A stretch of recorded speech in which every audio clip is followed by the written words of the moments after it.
Bonjour à tous. Je vous ai parlé dans la vidéo précédente de la logique de faciliter les licenciements que met en œuvre le gouvernement. Et dans cette logique, j'ai oublié de vous parler d'un point, c'est d'une autre réforme que veut mettre en place le gouvernement, c'est la facilitation et l'extension du CDI de chantier. C'est-à-dire un contrat qui n'a pas de date de fin, donc ce n'est pas un CDD, mais par contre sa fin est décidée à l'avance par rapport à la fin d'un projet.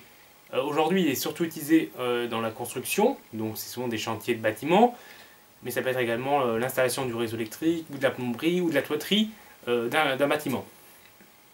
Et c'est également utilisé, mais moins souvent, dans l'informatique, pour la création de programmes ou l'installation d'un réseau informatique pour une entreprise. Mais aujourd'hui, les cadres de son utilisation sont assez limités, sont très encadrés, et du coup, il ne peut pas être utilisé n'importe comment, et seules certaines branches y ont accès.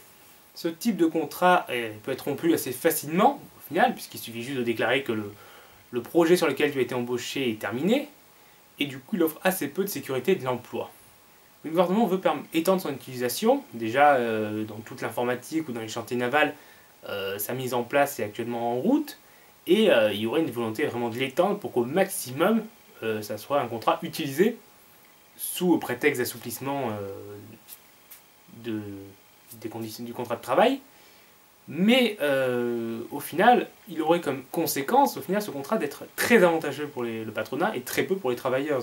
Comme je l'ai dit, il offre assez peu de sécurité d'emploi, et pour le patronat, il a plusieurs avantages, en plus même mieux que le CDD, parce que il n'y a pas de prime de précarité. Le CDD, il y a une prime de précarité qui représente entre 7 et 10%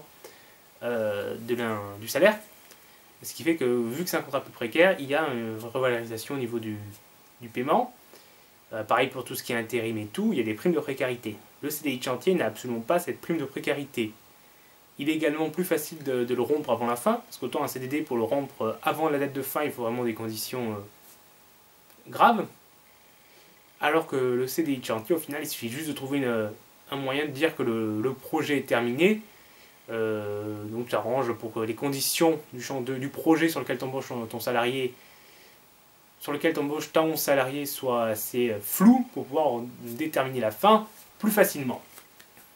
Pour le gouvernement, étendre ce CDI de chantier, ça permet à la fois d'offrir un énorme cadeau au patronat, tout en continuant de dire que le CDI reste la norme, c'est leur langage, c'est leur outil de langage actuellement qu'ils utilisent, qu'elle utilise actuellement, c'est de dire on ne touche pas au CDI, ça reste la norme et tout, mais au final, c'est un CDI dénaturé, un CDI au final pire que le CDD, qui va devenir la norme. Donc voilà, c'était un petit point de complément que je voulais rajouter, parce que j'avais oublié d'en parler dans la vidéo sur l'assouplissement et la facilitation des licenciements, et c'est un point important. Donc voilà, c'est tout. Au revoir tout le monde.